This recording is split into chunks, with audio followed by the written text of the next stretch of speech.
Hello, Natalie. Hello, Natalie. How are you doing, Natalie? I'm doing just fine, Natalie. How are you? Oh, I'm doing very well. Thank you for asking, Natalie. So, we're here today to start the very first Aardvark Accessibility Podcast episode. We'll start with a quick introduction.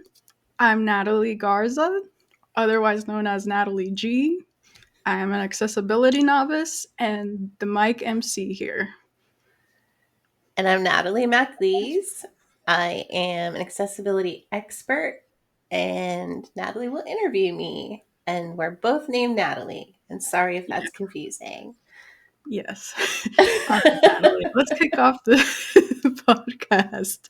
So, for this first episode, we wanted to start by just going to a quick introduction on digital accessibility. What is digital accessibility? Give us a simple definition.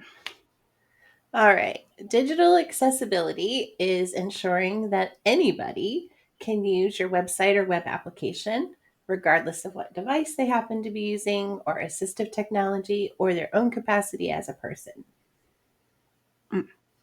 What does digital accessibility apply to? Websites, web applications, and even native apps on mobile devices.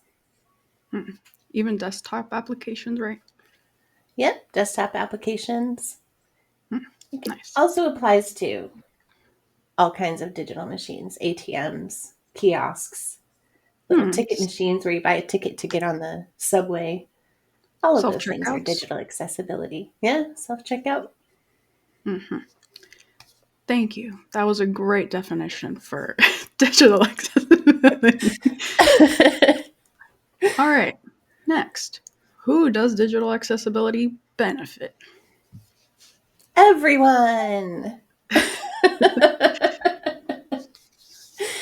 So a lot of times we think it just benefits people with disabilities, but it actually benefits everybody. Making a product accessible makes it easier to use. And we also tend to think of disability only in terms of permanent disabilities, but there are also temporary disabilities. If you were to, like, you work on your computer a lot, and if you were to break your wrist, that would suddenly become very difficult for you. But it wouldn't be a permanent situation, right? It would just be a temporary situation. So we're constantly moving in and out of a state of being temporarily disabled. Everywhere from just being sick, having the flu or having a cold, breaking a bone, spraining an ankle, like all of those are temporary disabilities. And then we also have situational disabilities. Like if you're trying to look at the screen on your phone outside on a really bright sunny day, it's hard to see it. And it has nothing to do with anything except the situation that you happen to be in. And accessibility helps with all of those situations. Are there any other categories? Who else it benefits? Besides everyone? Yeah.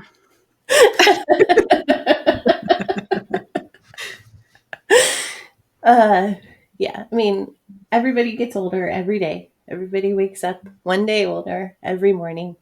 And as we get older, of course, we start to have struggles with mobility. We start to have struggles with dexterity, with eyesight, with hearing. And so we can benefit from accessible things that people have done to make sure that we can use their products. Mm-hmm. And when you go through the effort to make sure that your business website or your application is accessible, that also has SEO benefits, because you're basically doing the same thing in both cases. And when you're making a website accessible and when you're optimizing a website for SEO, in both cases, you're making it so a computer can understand that content. So you're doing the same thing both ways. So just making a website more accessible also improves its SEO. Mm-hmm. I have one more category for you. Okay. When you're snacking at your computer, you're also very temporarily disabled. from using Because both hands. both hands are shoving Yeah. snacks in your mouth.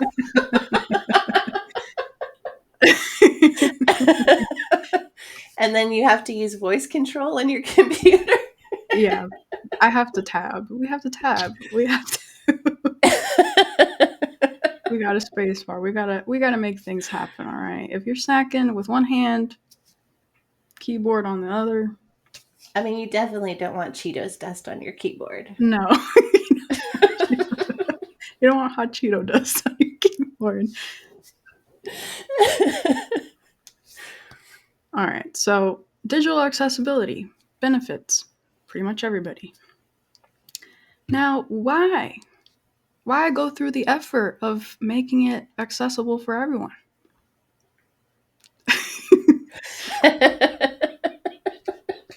That was a very newscaster voice you had there. Thank you.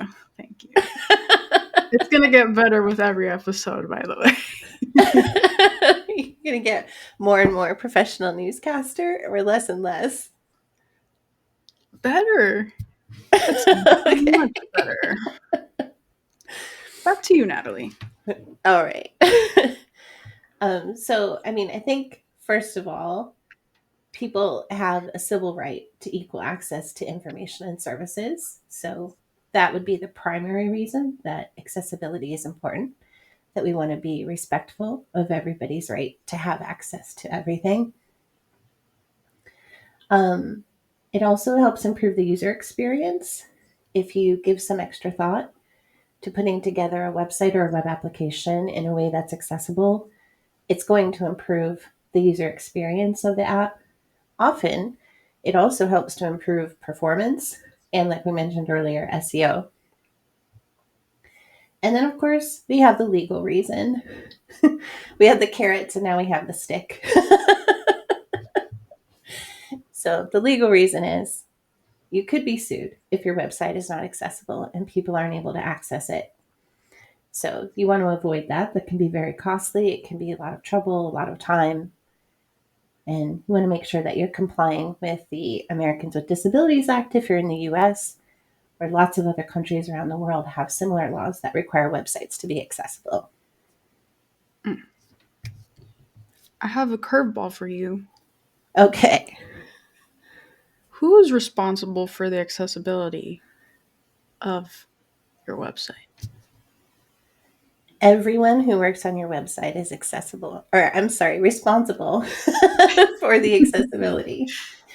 So not just the developer, not just the designer, but anybody who writes or adds content or edits content on the website.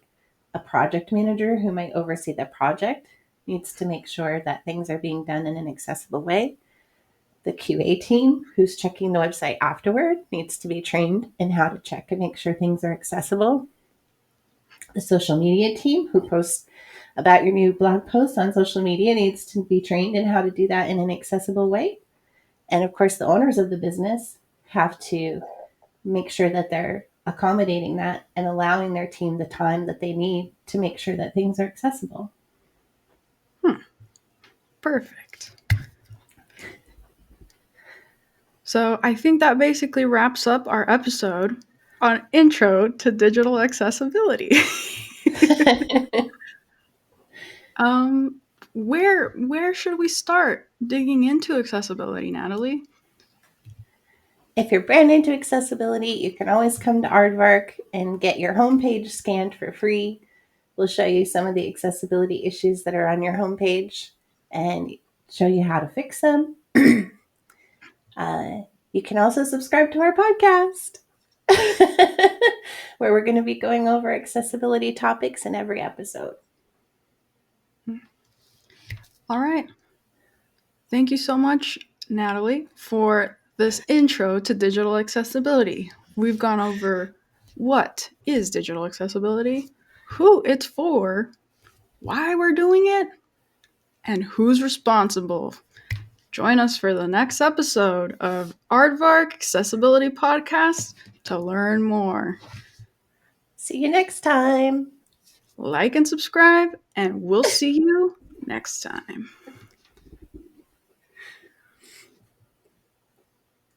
Pose. Pose. Is this our cover? Or is this our thumbnail? Yeah. Like this. Perfect. And cut.